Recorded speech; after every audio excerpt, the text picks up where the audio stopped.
तो आप ये देखें ये कितनी बड़ी एक इंपॉर्टेंस है किसी देश की, उनके नियमों की कितनी बड़ी इंपॉर्टेंस है। और परमेश्वर अपने लोगों को ब्लेस करता है इसी तरह से। ये कोई आम बातें नहीं है, छोटी बातें नहीं है। उस मूर्खता से निकलें आप, परमेश्वर चाहता है इस मूर्खता से निकलें कि हमने क्या लेना देना देश से, हमने क्या लेना देना किसी से, हमने तो इन बातों से बाहर निकले आप। जो आपका राजा है आप उसको बुरा कैसे बोल सकते हैं? आपकी हिम्मत कैसे होती है? आत्मिकता में आपकी हिम्मत कैसे होती है? आप कैसे छेड़ सकते हैं? आपको नहीं पता वो जो राजा है वो उसी परमेश्वर का नाम है जिस परमेश्वर को आप मान रहे हैं। आपको नहीं पता राज्य का मतलब क्या है? आपको नहीं पता वो राजा किसको रिप्रेजेंट करता है? वो किसी भी जाति का हो, किसी भी धर्म का, उससे हमारा कोई लिंक नहीं है। पर आपको राजा की पोस्ट तो पता नहीं चाहिए कि राजा होता क्या है। राजा के नाम पे ना जाओ कि कौन सा नाम है, नाम तो कल को चेंज भी हो जाएगा, पर आप राजा की पोस्ट की तो वैल्यू करो।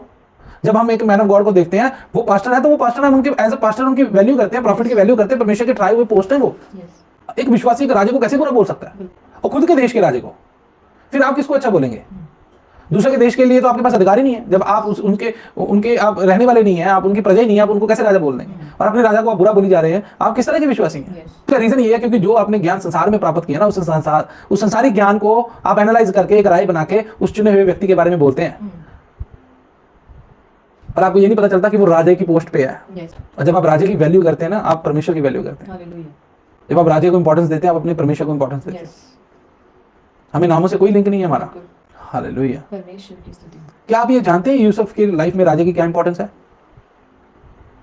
क्या आप ये अंडरस्टैंड कर सकते हैं कि उसका जीवन बढ़ सकता था आगे अगर राजा की इन्वॉल्वमेंट ना होती इसके जीवन में? दानियल के जीवन में अगर राजा की इन्वॉल्वमेंट ना होती तो वो कैसे बढ़ता आगे? यूसुफ के जीवन में अगर राजा की इन्वॉल्वमेंट ना होती तो वो कैसे बढ़ता आगे?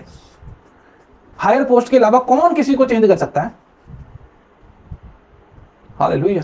जब आप स्पिरिचुअली स्ट्रक्चर का हिस्सा होंगे तब वो एक्सीलेंसी का स्पिरिट आपके साथ काम करेगा ना। वो एक्सीलेंसी का स्पिरिट कैसे काम कर लेगा? आप कैसे ही कह सकते हैं हम भी दानियल की तरह, हम भी यूसुफ की तरह? कैसे हैं वो लोग? इन चीजों को एनालाइज कर रहे हैं, उन्हें पता है इस चीज की महत्ता कितनी है।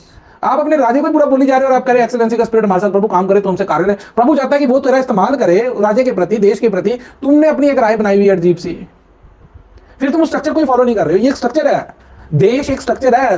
किंगडम ऑफ गॉड का रिप्रेजेंट करता है ये देश, उसको रिप्रेजेंट करता है। आपको पता परमेश्वर का देश है, प्रभु कहता है पहले मेरे राज्य की खोज करो, पहले मेरे धर्म और उसके राज्य की खोज करो, फिर तमाम वस्तुएं तुम्हारे पीछे आएंगी। अगर आप यहां पर ही रह के अपने देश के वफादार नहीं है तो आप उस किंगडम को कैसे उसको एनालाइज करेंगे? और ये कैसी प्रैक्टिस है? आप ये कैसे सोच सकते हैं कि भाई हम वहां पे जाके हमने तो वहां जाके तो हम कर लेंगे? क्या कर लेंगे? आपको तो पता ही नहीं है कुछ। यहां पे जो करेंगे उसी का एक्सेस आपको आगे मिलेगा। अगर यहाँ कुछ नहीं करेंगे वहां कुछ नहीं कर सकते, आप वहां कुछ कर ही नहीं सकते। वहां पे जो आपने करना है वो प्रैक्टिस आपकी यहीं पर ही है। और अगर आपने यहाँ पे अपने राजे को बुरा बोला ना, और जब वहां न्याय के समय आपको परमेश्वर कहेंगे तूने मुझे बुरा बोला, आप बोलोगे मैंने कहा बुरा बोला? वो कहेंगे देख यहाँ पे तो अपने राजे को बुरा बोल रहा है। क्या वो अदन परमेश्वर का नहीं है?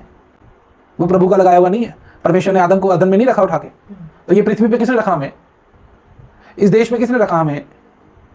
क्या ये देश परमेश्वर का नहीं है? वो अदन में परमेश्वर आता तो क्या इस देश का जो अधिकारी है वो परमेश्वर नहीं है? वो कौन व्यक्ति क्या व्यक्ति, हमारा से कोई लिंक नहीं है। वचन के अनुसार अपने राजे को आप एनालाइज करें, और वचन के अनुसार जब आप जीवन बिताएंगे ना, और फिर आप उसकी ग्रेस को भी अपने जीवन में पाएंगे, उसे बढ़ता हुआ देखेंगे। और ये सब बातें जो हम कर रहे हैं ये क्या हमारी हैं? हमारी नहीं है। ये परमेश्वर का धन्यवाद है, ये प्रभु की ही महिमा है। ये उसके राज्य की बातें हैं, ये वेद की बातें हैं। और ये जो सारी बातें हो रही है इसे किसी भी देश का व्यक्ति देखे, ये उसके लिए है। मैं इंडिया की बात नहीं कर रहा हूँ क्योंकि हम इंडियन है इसलिए हम इंडिया को एनालाइज करते हैं, पर आप किसी भी देश से हैं, ये आपके लिए है। जिसको हमारे ऊपर ठहराया गया वो परमेश्वर, बाइबल ये बताती है राजाओं की जो नियुक्ति परमेश्वर के द्वारा होती है। राजाओं की, प्रधानों की, राजाओं का उदय और राजाओं का अस्त परमेश्वर के द्वारा होता है। वचन ये बताता है, सेम वर्ड जो मैंने आपको बोले हैं कि राजाओं का उदय और राजाओं का अस्त ये परमेश्वर के द्वारा है। तो जो हमारे ऊपर राजे हैं वो प्रभु के द्वारा नियुक्त है। हमें अपने देश को एनालाइज करना है, देश के बारे में हमने अपनी अच्छी राय रखनी है, और देश का प्रेम हमारे मन में होना चाहिए।